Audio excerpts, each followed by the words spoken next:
देखो, फिलहाल इसके पहले जो है हम लोग गुप्ता अंपायर के बारे में पढ़े थे, और एक यहाँ पे एक इंपॉर्टेंट थ्योरी है एंशिएंट टाइम का, जो कि एक एंशिएंट स्कॉलर्स के द्वारा दिया गया है, जो आज के टाइम पे भी क्या होता है, एक रिलीवेंट थ्योरी माना जाता है स्टेट की थ्योरी, है ना। इस थ्योरी को हम लोग कहते हैं सप्तंगा थ्योरी ऑफ स्टेट। इसको कहते हैं सप्तंगा थ्योरी ऑफ स्टेट।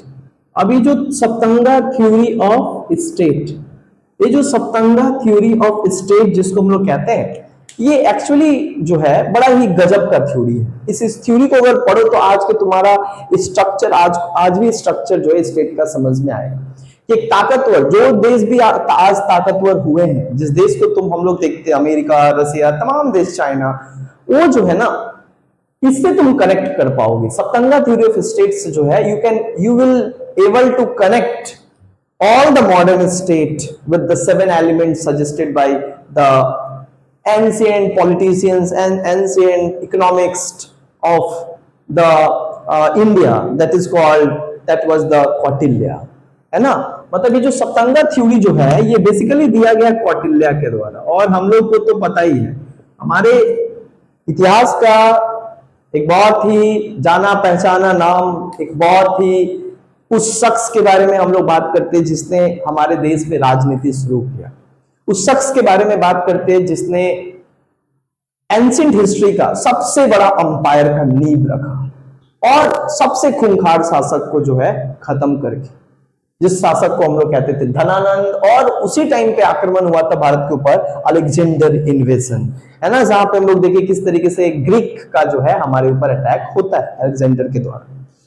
तो कौटिल्य के बारे में, कौटिल्य जो है ये बताते हैं कि एक स्टेट को मेंटेन रखने के लिए 7 चीजों की आवश्यकता होती है। जिस तरीके से एक रथ को ठीक ठाक तरीके से चलने के लिए 7 पहियों की जरूरत होती है, ठीक उसी तरीके से एक स्टेट को चलाने के लिए उसका भी 7 पहिया चाहिए। और एक सबसे गजब बात क्या था कौटिल्य का, कि he suggested the 7 element of state is with the human body। मतलब ये क्या करते हैं, 7 जो स्टेट का सबसे इंपॉर्टेंट एलिमेंट होता है उसको वो जोड़ दिए हैं ह्यूमन बॉडी के 7 ऑर्गन्स से। बोलते हैं जिस तरीके से ह्यूमन बॉडी को 7 चीज चाहिए, जिसके बगैर एक भी चीज अगर खराब हो जाए तो ये पूरा बॉडी, पूरा ह्यूमन बॉडी को क्या करेगा, डिस्टर्ब कर देगा, पूरे ह्यूमन बॉडी को जो है वीक कर देगा। ठीक उसी तरीके से स्टेट का जो 7 इंपॉर्टेंट एलिमेंट और 7 इंपॉर्टेंट जो स्ट्रीम चाहिए, अगर एक भी इसका स्ट्रीम कमजोर हो जाता है स्टेट का, तो स्टेट वीक पड़ जाए।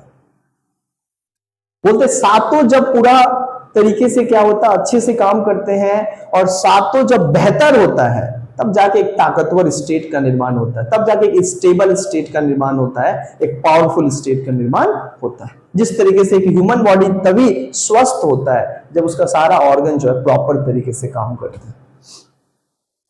बोलते हैं कौटिल्य सप्तंगा, सप्तंगा ये एक्चुअली संस्कृत में सप्तंगा का मतलब होता है 7 एलिमेंट या 7 स्ट्रीम या 7 लिम्स या 7 विंग्स ऑफ स्टेट। यानी एक स्टेट के 7 एलिमेंट्स होते हैं। अभी 7 कौन कौन से एलिमेंट होते हैं, और ये सातों एलिमेंट्स को जो है, स्टेट के सातों एलिमेंट्स को ये बोलते हैं कि एक स्टेट के लिए कितना एलिमेंट की जरूरत पड़ता है, 7। और बोलते हैं इसको वो किससे कनेक्ट कर दिए हैं, 7 organs of human body, 7 organs of human body. यानी वो स्टेट के एलिमेंट को किससे कनेक्ट करते हैं, स्टेट के एलिमेंट्स को वो एक्चुअली किससे कनेक्ट करते हैं, ह्यूमन बॉडी से कनेक्ट करते हैं। अंडरस्टैंड, ह्यूमन बॉडी से क्या करते हैं, कनेक्ट करते हैं। 7 ऑर्गन्स ऑफ ह्यूमन बॉडी। अब ये क्या क्या है एक एक करके हम बताते हैं। सबसे पहला जो ऑर्गन वो सजेस्ट करते स्टेट के लिए, और बोलते हैं this was the most important and cardinal features of a state. If you want to create a strong state, so the first element is very very essential. पहला एलिमेंट सबसे essential होता है। और अगर तुम ताकतवर स्टेट बनाना चाहते हो तो सबसे पहले जो एलिमेंट होता है वो है स्वामी। And swami, the word swami is a Sanskrit word which is come from svayam, और इंग्लिश में स्वामी को कहा जाता है सोवरेन, हेड या सोवरेन रूलर। क्या कहा जाता है? सोवरेन रूलर, यानी संप्रभुशाली प्रधान, संप्रभुशाली शासक। हालांकि एरिस्टोटल बोल रहे हैं, जो कौटिल्य थे, he was the supporter of monarchy system. He does not believe and he does not talks about the democracy. आज हमारे देश में डेमोक्रेसी है, but most of the great scholars, they does not believe democracy. They say democracy is the rule of full, and we are full. We are also full बेवकूफ। ये बेवकूफों का शासन है, जहां पे बेवकूफ इंसान बेवकूफ को चुन के वो सोचता है हमारा देश भला हो जाए, वो सोचता है हम भला हो जाए, है ना?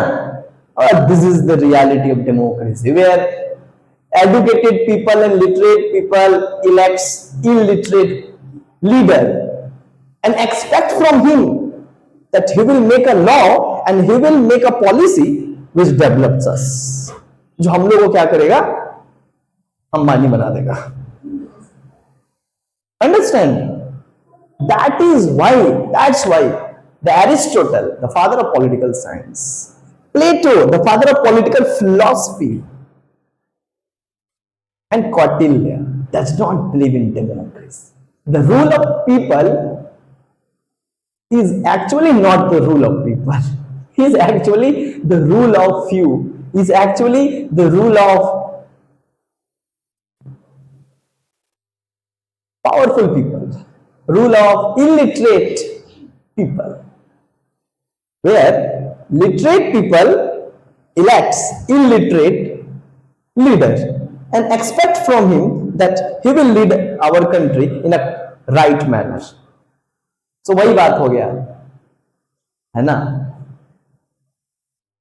कि पढ़ा लिखा इंसान जो कम पढ़ा लिखा है, अनपढ़ है, उसको क्या करता है? सुनता है और बोलता है भाई तुम्हारा ऊपर ही देश का विकास होगा, तुम ही देश का विकास करोगे। हो गया? तो आई देखो, कौटिल्य नहीं विश्वास करते डेमोक्रेसी में, एरिस्टोटल भी विश्वास नहीं करते, प्लेटो भी विश्वास नहीं। कुछ तो कारण है भाई, इतने लोग विश्वास नहीं करते, कुछ तो कारण है। बट जाइए, डेमोक्रेसी सिस्टम खराब नहीं है, but the way people votes and the way people elects their leader and whom they elects, unthinkable. But it was not that कि यहां पे सारी गलती जो है वोटर्स का है, और ये भी नहीं है कि सारी गलती जो है रिप्रेजेंटेटिव्स का है। पीपल जैसा चाहेंगे वैसा रिप्रेजेंटेटिव करेगा, है ना? अब देखो स्वामी, ये जो स्वामी है, ये सबसे पहला क्या होता है? Swami is the first element of the state. स्वामी का मतलब होता है सोवरेन किंग। तो बोले देखो भाई,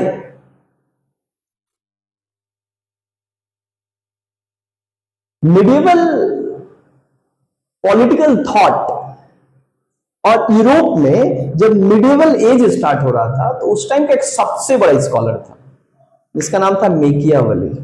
और you know that Machiavelli take inspiration from Kautilya and he was regarded as the father of western political thought. और मिडिवल पॉलिटिकल थॉट तो लाइक मिडिवल टाइम पे स्टार्ट हुआ आफ्टर द रिलीजियस मूवमेंट। लेकिन ये जो कौटिल्य है, ये तो एंशिएंट टाइम के हैं, और ये एंशिएंट टाइम में जो बात कह गए वही वेस्टर्न मिडिवल टाइम में हमारे लोग नहीं अपनाए, लेकिन वेस्टर्न कंट्री का एक मैकियावेली इनके बातों को समझता है, इनके थ्योरी को समझता है, और वे अपने स्टेट में अपना लेता है, और वो कहलाता है वेस्टर्न पॉलिटिकल थॉट का। इससे क्या सीखते हैं? हमारे एंशिएंट हिस्ट्री से बहुत कुछ सीखने और बहुत कुछ लगाने की आवश्यकता है और जरूरत है। But the problem is that कि हम लोग इतना ना वेस्टर्न सपोर्टेड हो गए हैं और फॉलोअर्स हो गए हैं अंधाधुंध ब्लाइंडली, कि हमको अपना इतिहास का अच्छा चीज अब अच्छा नहीं लगता। आज जब बात आता है अपने गर्व का, तो हम अपने इतिहास को गौरवान्वित महसूस करते हैं, लेकिन उस इतिहास के पन्नों को हम फॉलो नहीं करते। सोवरेन जो लीडर है यहां पे कहते हैं कि देखो, राजा, एक राज्य तभी शक्तिशाली बनता है जब वहां का राजा शक्तिशाली होता है। If the ruler of state is capable, then the whole state will become strong, है ना। राजा के ऊपर डिपेंड करता है राज्य कैसे, राज्य कैसे इसके ऊपर राजा डिपेंड नहीं करता। राजा अगर अच्छा आएगा, लीडर अच्छा आएगा, तो स्टेट को लीड अच्छा से करेगा, है ना। क्योंकि इसको कहते हैं, स्वामी को कहते हैं, swami is the head of state. So everything is depends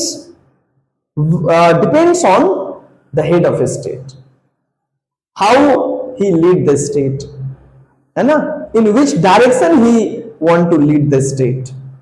तो हर कुछ डिपेंड करता है स्वामी के ऊपर। स्वामी का मतलब होता है राजा। और बोलते हैं राजा को कैसा होना चाहिए? राजा को होना चाहिए देश के बारे में सोचना। राजा को कैसा होना चाहिए? बोलते राजा को होना चाहिए, ऐसा होना चाहिए, प्रजा के दुख ही प्रजा का सुख ही राजा का सुख हो, देश का सुख ही राजा का सुख हो, देश का हित ही राजा का अपना हित है।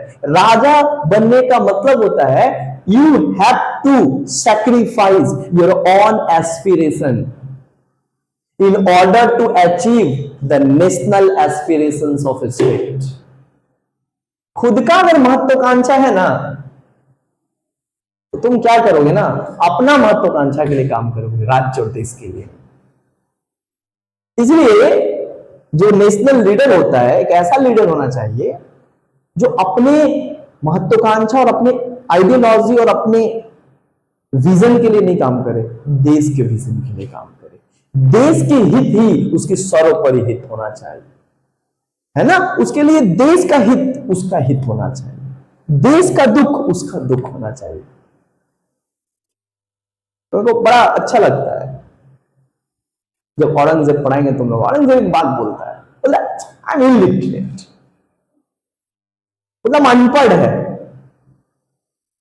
But I will do what ever which makes the people secure, which makes the people welfare, which makes the people good। बोला मैं अनपढ़ हूं, मैं नहीं जानता हूं उतना सारा क्या होता है क्या नहीं होता, बट मैं वही करूंगा जो लोगों के लिए सही है। This kind of commitment and this kind of thinking shows that you will sacrifice your aspiration for your people, for your state। यहां पे कौटिल्य सेम बात बोलते हैं, हेड वही होना चाहिए जो देश के लिए काम कर सके, हेड वही होना चाहिए जो देश के हित ही उसका अपना हित। और कहां से आना चाहिए, कहां से आना चाहिए स्वामी को? वो बोलते स्वामी को आना चाहिए क्षत्रिय, the king must come from the Kshatriya. एक बोलते हैं कि क्योंकि ये लोग का लेगेसी है, यही लोग राज्य को रूलिंग क्लास है, सो वही रूल करना चाहिए। तो यहां पे रूलिंग क्लास को भी बोलते हैं कि रूलिंग क्लास से ही राजा बनना चाहिए। और मैकियावेली यही बात को क्या बोलता है बाद में, बोलता है राजा को कैसा होना चाहिए? बोलता वो राजा उस राज्य को खत्म कर देता है जिस राज्य में राजा अपने लोगों के ऊपर कंट्रोल नहीं होता है। वो फैमिली खत्म हो जाता है जहां पे पेरेंट्स अपने बच्चों पे control. So the control is very very important. क्या बोलते हैं यहां पे मैकियावेली? एक बात बोलते हैं, the king must be brave like lion and cunning like a fox. राजा के अंदर दोनों गुण होना चाहिए, खाली मारपीट भी नहीं। जहां पे शक्ति से काम होगा वहां पे शक्ति पूरा लगाओ, और जहां से दिमाग से काम हो जाए वहां पे शक्ति लगाने की जरूरत नहीं, जिससे आपका आपका फिजिकल पावर भी और आपका एनर्जी भी गलत डायरेक्शन में लॉस नहीं होगा। वही तभी जाकर वो स्टेट ताकतवर है। जिस राजा को अच्छे से पता है, समझदार है, बुद्धिमान है, समझता है चीजों को बड़ा अच्छे से, जहां पे डिसीजन लेना है कि नहीं, डिसीजन नहीं लेना है तो आप हिचकिचाए नहीं, डायरेक्ट डिसीजन लेना है, जो होगा देख लेंगे। और जहां पे एग्रीमेंट से काम हो जा रहा है, एग्रीमेंट करना है, समझ में आया है ना? तो ये चीज होता है, बहुत सारे लीडरशिप है। इंदिरा गांधी बोले करना ही पड़ेगा, कर दो, उतना हिचकिचाहट नहीं, बार बार पीछे हटना पड़ा नहीं, ये अनिवार्य है। तो भाई एक देश के लिए उसका नेशनल इंटरेस्ट और उसका सिक्योरिटी से बड़ा कुछ नहीं होता, समझ में आया ना? और स्वामी का काम क्या था? लोग को सिक्योर्ड करना, लोग को सिक्योरिटी देना, है ना? और उसके लिए ही स्वामी को तत्पर रहना चाहिए काम में। ये बात कहता है कौन? कौटिल्य। यानी सबसे इंपॉर्टेंट क्या होता है? स्टेट ताकतवर तब स्टेट बनता है जब स्टेट का लीडर ताकतवर होगा, है ना? तो स्टेट का power depends on the power of king, जो है डिटरमाइंस स्टेट कहां पे जाएगा। दूसरा बोलते हैं कि भाई देखो ठीक है, लीडर तो ठीक है, सोवरेन रूलर, वो तो स्टेट को चलाएगा। दूसरा सबसे इंपॉर्टेंट चीज क्या होता है? दूसरा होता है अमात्य। अमात्य का मतलब क्या होता है? Wise ministers. वाइज मिनिस्टर्स बोलता है कि भाई देखो, राजा का काम होता है डिसीजन लेना, लेकिन राजा तब अच्छा से डिसीजन ले सकता है ना जब राजा को सही हर सब्जेक्ट के बारे में पता चले, राजा को ऑल इंफॉर्मेशन मिले, तब तो उसके बिहाफ पे कॉन्क्रीट और एक राइट डिसीजन राइट टाइम पे राजा ले सकता है। So it is very important that the people who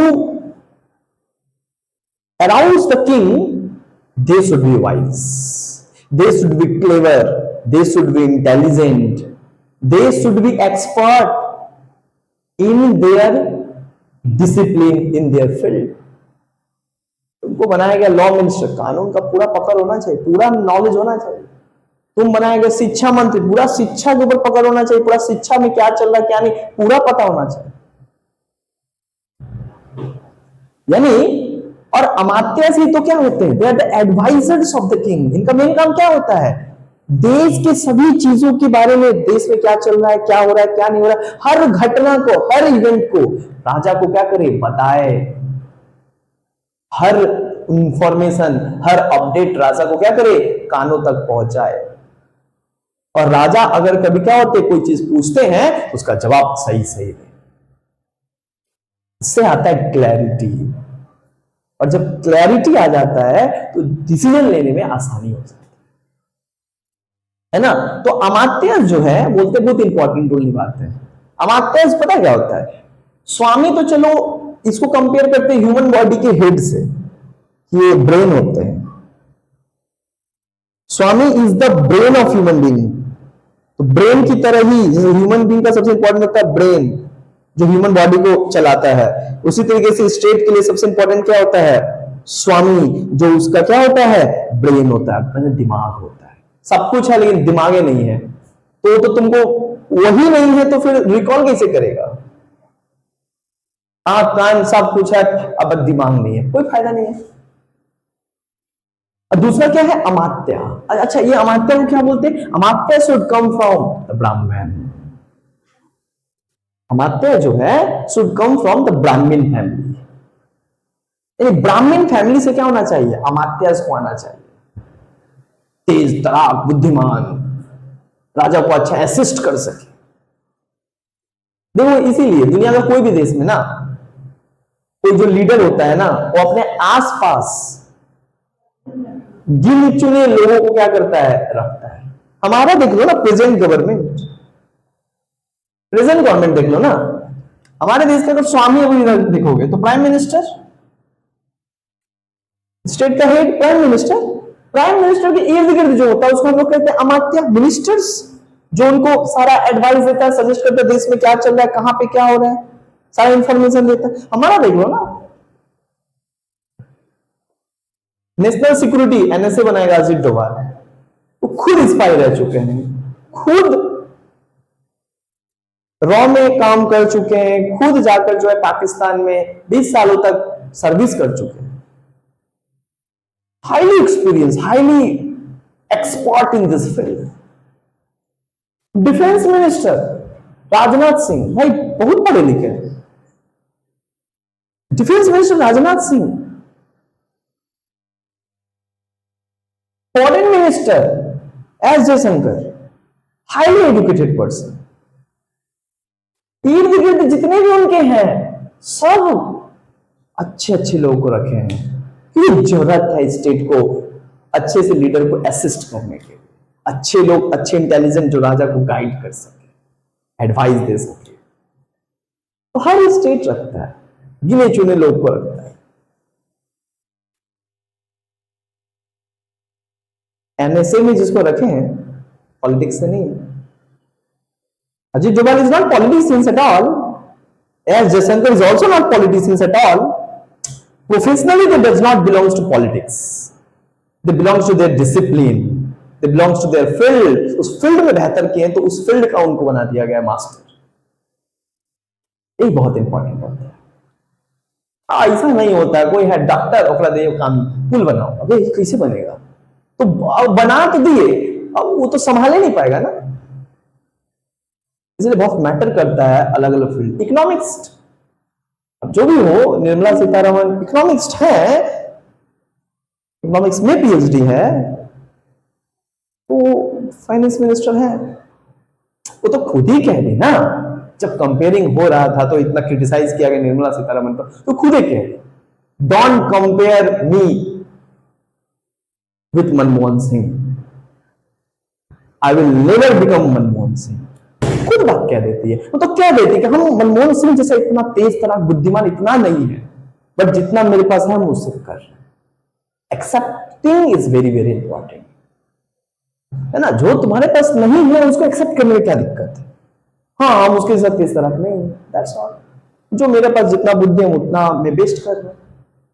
हमको अच्छा लगा निर्मला सीतारमण जब बोलती है, पूरा पार्लियामेंट में खड़े होकर बोलती है कि don't compare me with Manmohan Singh, Manmohan Singh is a great and he is always be great. Understand. तो देखो पॉलिटिशियंस में भी वो लोग समझते हैं कि लाइक अगर हम ऐसा बोल देंगे तो ये अनफेयर होगा ना। Being a minister you are responsible for your office, you are the finance minister of country, you are not a counsellor ना कि आज बोल दिए फिर छोड़ ना, क्या हो, हम मैटर करता है देश के लिए। तीसरा होता है, अच्छा अमात्या को किसको कंपेयर किया, आई। अमात्या का आंख होता है, राजा हर चीज में नजर नहीं रख सकता है ना, लेकिन राजा के जो लोग हैं, राजा के साथ जो हैं, उनको हर चीज पे नजर रखना पड़ता है। अमात्या के बाद क्या होता है, तीसरा बोलते हैं कि तीसरा एक स्टेट के लिए एक बेहतर, एक स्टेबल, एक स्ट्रॉन्ग अंपायर, स्टेट खड़ा करने के लिए क्या चाहिए होता है, तो तीसरा सबसे इंपॉर्टेंट एक स्ट्रॉन्ग स्टेट के लिए चाहिए होता है जनपद। वो बोलता है जनपद is the ultimate power and source of the legitimacy. जनपद मतलब क्या, जन का मतलब होता है पीपल एंड पद का मतलब होता है जहां पे रहते हैं, यानी territory. People and territory is the most important element and factor of state. अब बोलते हैं कि देखो पीपल का ना बड़ा बड़ा रोल होता है। The real asset for any country is people. किसी भी देश का जो रियल एसेट होता है लोग होते हैं, जनता, जनता ही होता है, और जनता जनार्दन ही देश के लिए उनका सबसे बड़ा योगदान होता है। क्या योगदान नहीं करते भाई, टैक्स आपको देते हैं, लॉयल्टी है आपके प्रति, पैट्रियोटिज्म है आपके प्रति। दूसरा सबसे बड़ा बात है, आपके लिए लेबर देते हैं, प्रोडक्शन देते हैं, ऑनेस्टी के साथ प्रोडक्शन देते हैं, तो क्या नहीं करते हैं। देश का रेवेन्यू तभी बढ़ता है जब लोग, वहां पे जो लोग हैं वो लोग अपना प्रोडक्टिविटी और अपना लेबर बढ़ा देते हैं, है ना। तो जनपद एक स्टेट के लिए सबसे इंपॉर्टेंट होता है। जनपद क्यों स्टेट के लिए जनपद इंपॉर्टेंट होता है? अब जनपद जो है, अब वहां के स्टेट के जो लोग हैं, people should be loyal towards the state and sovereign ruler. State के प्रति लोगों को क्या होना चाहिए? लॉयल होना चाहिए। और साथ ही साथ every people should regularly pay taxes, है ना। और हमारे देश में every people regularly pay taxes, ये बहुत इंपॉर्टेंट है। If you want to make a strong nation, you should ready to pay taxes regularly। कहते तो हैं स्ट्रॉन्ग नेशन बनाएंगे, स्ट्रॉन्ग नेशन खाली मुंह से बन जाएगा। स्ट्रॉन्ग नेशन के लिए आपका सबसे बड़ा भागीदारी है। देश किसका है? आपका। तो जो 4 लोग बैठे हुए हैं देश के सरकार में, उनका देश है? नहीं, आपका देश है। तो आपका पहला रिस्पॉन्सिबिलिटी बनता है। आपका काम क्या है? लॉयल रहना और अपने देश के लिए खड़े रहना। और दूसरा बात क्या है? रेगुलरली टैक्स पे करना, टैक्स पेइंग, टैक्स पेयर। क्योंकि इसी से तो सरकार को क्या आएगा? रेवेन्यू आएगा ना, तब ना सरकार स्ट्रांग हो पाएगा। तब ना, ये जो स्ट्रांग नहीं होगा, पैसा नहीं होगा, तो फिर आर्म्स एम्यूनिशन नहीं खरीद सकता, डेवलपमेंट नहीं कर सकता, ब्रिज नहीं बना सकता, दिस नहीं कर सकता, दैट नहीं कर सकता। लेस टैक्स कलेक्शन अगर होगा तो लेस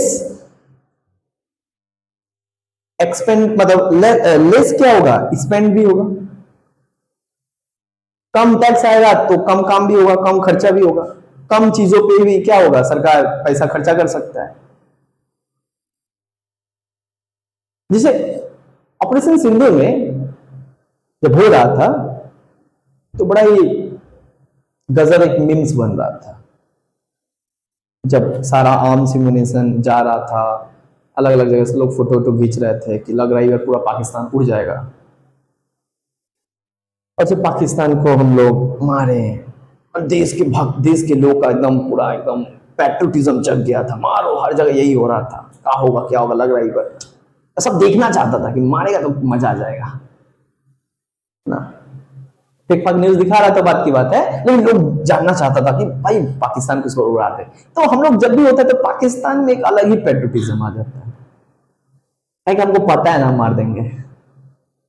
और दूसरा बात क्या है, कुछ लोग जब वो हमारा उधर से जब अटैक हो रहा था, सारा ड्रोन वन पाकिस्तान भेज रहा था, तो हमारा जितना भी जो डिफेंस सिस्टम है, रडार सिस्टम है, उसको और उसके साथ जो लैस हमारा मिसाइल है एंटी बैलिस्टिक, वो जाके ब्रह्मोस्त्र मार रहा था।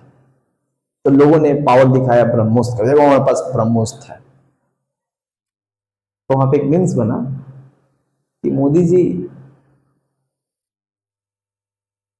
ये जो ब्रह्मोस्त्र है, बड़ा गर्व हो रहा था उस टाइम पे सभी को, और तब बोल रहे थे कि अगर ऐसा ऐसा हम लोग को देखने मिला और ऐसा मतलब पैट्रियोटिज्म और इतना हम लोग स्ट्रांग होते जा रहे हैं ना, पाकिस्तान को मार रहे हैं ना, तो ₹2 टैक्स आप ज्यादा लीजिएगा, तुम देने के लिए तैयार। बात में लॉजिक है, मतलब नहीं समझी। वो लोग कहना लोगों का ये था कि ठीक है, देशभक्ति के लिए दूर और कुर्बान। मतलब बात यही था कि अगर लाइक इसी तरीके से हम ताकतवर होते गए और पाकिस्तान को मारते गए और हमारे पास इतना खतरनाक मिसाइल सिस्टम, और हम लोग राफेल, क्यों हुआ? राफेल हम लोग लेकर आए, जो राफेल वहां पे दिखाया गया एकदम स्ट्रॉन्ग, है ना। फिर उसके बाद रसिया से ब्रह्मोस्त्र ले लिए, तो हमारा डिफेंस सिस्टम स्ट्रॉन्ग हो गया, हम उसका सारा ये कर दे रहे थे, न्यूट्रलाइज कर दे रहे थे। तो लोग को लगता है कि भाई मोदी जी को पहले लोग गाली देते थे कि राफेल खरीद रहे, इतना पैसा झूठ-मूठ का खर्चा कर रहे हैं, ब्रह्मोस खरीद रहे, इतना पैसा झूठ-मूठ का खर्चा कर रहे हैं, देश का पैसा, है ना, इतना घूम रहे हैं, झूठ-मूठ का पैसा खर्चा हो रहा है। लेकिन अब लोग कुछ दिन समझ ना ना ठीक कर रहे हैं, और देंगे, घूमिए और ले आइए। लोग भी है। अच्छा, टेरिटरी क्यों इंपॉर्टेंट होता है? टेरिटरी बहुत इंपॉर्टेंट होता है। टेरिटरी जो होता है ना, वहां पे नेचुरल रिसोर्सेस होता है, एंड टेरिटरी जितना बड़ा होगा, जितना ज्यादा वहां पे रिसोर्सेस होगा, रिसोर्सेसफुल, रिच, रिसोर्सेसफुल टेरिटरी। अगर कहीं पे क्या होता है, टेरिटरी जहां का रिसोर्सेस काफी रिच है ना, if there is any territory where the huge amount of the resources, है ना, so it will give the strength of the country। कहीं पे अगर क्या वाटर ज्यादा है, कहीं पे अगर नेचुरल रिसोर्सेज ज्यादा है, तो देश का क्या होता है ना, देश वो फल फूलता है, वहां पे जमीन है, फर्टाइल लैंड है, तो खेती भी गजब होगा, सब कुछ अच्छा होगा। तो यहाँ पे जो है एक पीपल एंड टेरिटरी काफी इंपॉर्टेंट स्ट्रेंथ होता है।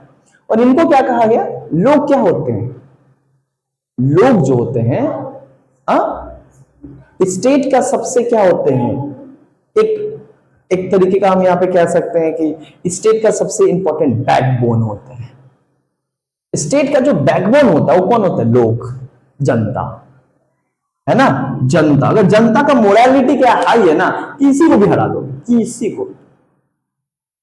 देखो ईरान, इजराइल, अमेरिका दोनों मिलकर उसको ये कर रहा था, लेकिन वहां के लोग खड़े थे, वो बोल रहे हैं कि हम अपने देश के साथ खड़े हैं।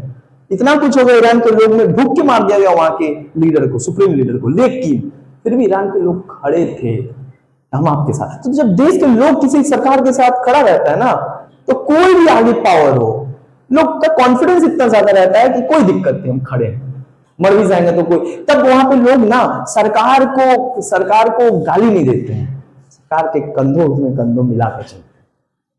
ये हम लोग भी देखें, जब पाकिस्तान अटैक किया, जब पहलगाम अटैक हुआ, सारे लोग सरकार को क्रिटिसाइज कर रहे थे और इसका बदला देने के लिए सब बोल रहे थे सपोर्ट करेंगे। और जब ऑपरेशन सिंधु, सब सपोर्ट में थे, कांग्रेस क्या आप क्या टीएमसी, सब सपोर्ट। यही तो खूबसूरती है, क्योंकि उसमें पूरा देश का बात था, पार्टी का बात नहीं था, केवल पॉलिटिक्स का बात नहीं था, सिक्योरिटी का बात था। चौथा सबसे इंपॉर्टेंट क्या होता है, कोसा।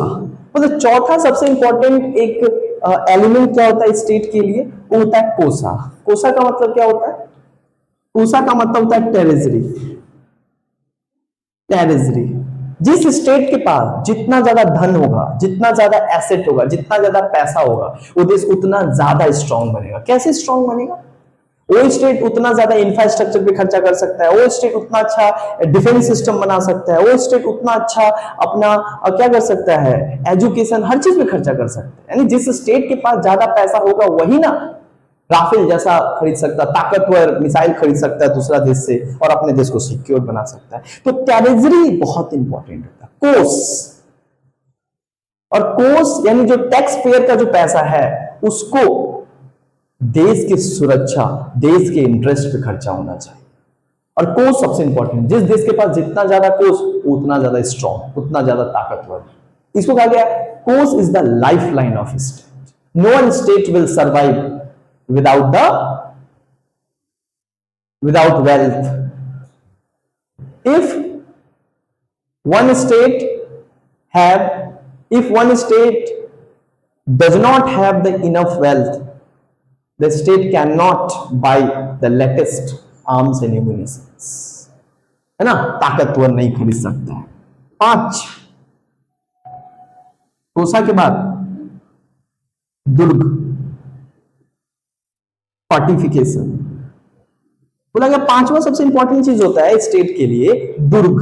देखो एंशिएंट टाइम में तो रडार नहीं होता था, तो उस टाइम पे ये पूरा स्टेट होता था, तो 4 तो बड़ा बड़ा किला बनाया जाता था कि चारों तरीके का नजर रखने के लिए।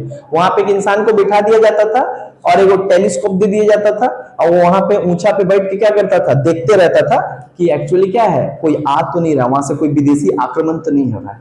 यानी टू इंश्योर एक्सटर्नल सिक्योरिटी, है ना, अगर आप एक्सटर्नल सिक्योरिटी चाहते हो तो आपको दुर्ग बनाना चाहिए, और तब जाके आप अपने स्टेट को बाहरी आक्रमण से क्या कर सकते हो, बचा सकते हो। आज के टाइम पे रडार है, जहां कहा हमें देखने की जरूरत नहीं है, रडार खुद ही ट्रेस कर देता है, कोई आ रहा है कोई नहीं आ रहा है। फिर भी बॉर्डर इलाका में क्या होता है, हमको रखना पड़ता है आर्मी। दुर्ग के बाद क्या होता है, दंडा, आर्मी। अब बोलते हैं दुर्ग के बाद जो सबसे इंपॉर्टेंट होता है स्टेट के लिए, सबसे स्ट्रॉन्ग इंपॉर्टेंट चीज क्या है, छठा, दुर्ग। दुर्ग का मतलब क्या, सॉरी दंडा। छठा सबसे इंपॉर्टेंट क्या होता है, दंडा। दंडा का मतलब होता है आर्मी, मिलिट्री, है ना। युद्ध जो है कोई लीडर नहीं लड़ता है, युद्ध लड़ता है सेना। जिस देश का सेना सबसे ताकतवर, जितना ज्यादा होगा, उस देश का जीत। वॉर जो है, वॉर में विक्ट्री इस आधार पे नहीं होता कि कोई कितना ताकतवर लीडर है। वॉर में विक्ट्री इस आधार पे होता है कि आपकी सेना कितनी ताकतवर है। तो सेना सबसे इंपॉर्टेंट होता है, यानी जिसको हम लोग कहते हैं दंडा। तो जिस देश का सेना मजबूत है वो देश क्या करता है, महफूज है। वो देश उतना ताकतवर है, वो देश महफूज है। चाइना, इंडिया, इजराइल, अमेरिका, रसिया, ये सब स्ट्रांग है ना, क्योंकि आर्मी ज्यादा है ना। फिजिकल बॉर्डर पे सर्विलेंस देने वाले ज्यादा है। पाकिस्तान जानता है भाई, इतना आर्मी है इंडिया का कि उतना तो हमारा फौज भी पूरा नहीं है, पूरा मिलिट्री पर्सनल नहीं है। सातवां क्या होता है, मित्रा। मित्रा मतलब एलाई, एलाई मतलब फॉरेन एलाई, फॉरेन रिलेशन, यानी फ्रेंडशिप विथ फॉरेन कंट्री। सातवां चीज होता है कि एक देश को बहुत इंपॉर्टेंट होता है कि दूसरे देश के साथ एक अच्छा फ्रेंडशिप रखे, अपना दुनिया में एक दोस्त रखे, और सभी देशों के साथ अच्छा दोस्ती बना के रखे। ये बहुत जरूरी होता है अपने आप को एक्सटर्नली महफूज करने के लिए। बार बार अटैक करेगा कोई, बार बार तुम्हारा नुकसान होगा, तुम्हारा डेवलपमेंट रुकेगा, तुम्हारा ग्रोथ रुक जाएगा। इसके लिए सबसे इंपॉर्टेंट क्या है, मित्रा। मित्रा का मतलब होता है मेक अ गुड फ्रेंड। और इसका वो थ्योरी दिए थे, बोलते तुम्हारा पड़ोसी अगर दुश्मन है, तुम्हारी स्थिति खराब है। उसको बैलेंस करने के लिए तुमको उसके पड़ोसी जो उसके दुश्मन है उससे तुमको दोस्ती रखना पड़ेगा। दैट्स वाई इंडिया का पड़ोसी पाकिस्तान दुश्मन है तो इंडिया को अफगानिस्तान से दोस्ती रखना मजबूरी है। समझ में, फॉरेन पॉलिसी। साथ मित्रा, to make a good relations with other state which is very important for this state, it is called year. इसको कहा जाता है कि स्टेट का क्या होता है, ईयर होता है, कान होता है, जो क्या करता है, पूरा दुनिया का खबर रखता है, कौन क्या कर रहा है, कौन किसके ऊपर साजिश क्या कर रहा है। तो अगर तुम्हारा अच्छे दोस्त होंगे ना दुनिया में तो बचा लेंगे तुम्हारा, उस समय जब तुम्हारे ऊपर विपत्ति आएगा तो सामने आएंगे। जैसे we make a friend, we have a Russia, if America हमारे ऊपर ये करता है तो रसिया आएगा, चाइना अगर हमारे ऊपर करता है तो अमेरिका आएगा। दैट्स व्हाई इंडिया का एक मजबूरी है अमेरिका के साथ भी दोस्ती रखना और रसिया के साथ भी दोस्ती रखना। अमेरिका के साथ दोस्ती रखना इसलिए जब चाइना हमारे ऊपर अटैक करेगा तो अमेरिका से हम बचाएंगे, और रसिया के लिए इसलिए कि जब हमारे ऊपर अमेरिका अटैक करेगा तो हम किसको रखेंगे। That's why foreign ally is very very important. This is called Saptanga theory. 7 important elements of a state. ठीक है, सो इसी को जो है वो सप्तंगा थ्योरी ऑफ स्टेट के नाम से कहते हैं। एक और थ्योरी है मंडला थ्योरी इनका, जो फॉरेन पॉलिसी पे बताते हैं। वही जो बताया, अपना पड़ोसी अगर दुश्मन है तो उसका दुश्मन तुम्हारा दोस्त होना चाहिए, और यही पॉलिसी से आज पूरा भारत चलता है। दुनिया का बहुत सारा देश भी इस फॉरेन पॉलिसी को क्या करता है, एक्सेप्ट करते हैं, जो कौटिल्य कहकर गया है। अब जो एक तो ये बात है कि if you have a bad neighbour and if you have a enemy neighbour, so कोशिश करो कि उससे दोस्ती बना के रखना, वरना उसका नुकसान तो होगा लेकिन तुम्हारा सबसे ज्यादा नुकसान होगा। एक फला फूला हुआ ही देश क्या करता है, टेंशन और वॉर से मुक्त रहना चाहता है। जो देश में कुछ है नहीं उसके लिए क्या है। ठीक है, सो यहाँ पे एक सप्तंगा थ्योरी हम लोग का क्लियर हुआ। आगे की क्लास में जो है हम मिडिएवल हिस्ट्री स्टार्ट करेंगे। Thank you.